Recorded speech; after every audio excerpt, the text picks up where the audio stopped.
9 নম্বর 9 নম্বরে কী বলছে, একটি ট্রেনে 2165 জন যাত্রী আছে, একটি স্টেশনে 796 জন যাত্রী নেমে গেল। এখন কতজন যাত্রী আছে?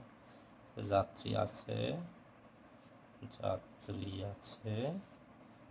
2165 জন, নেমে গেল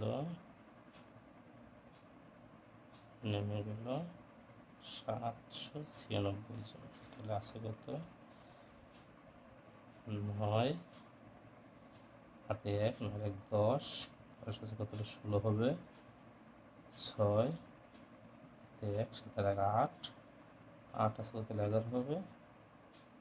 3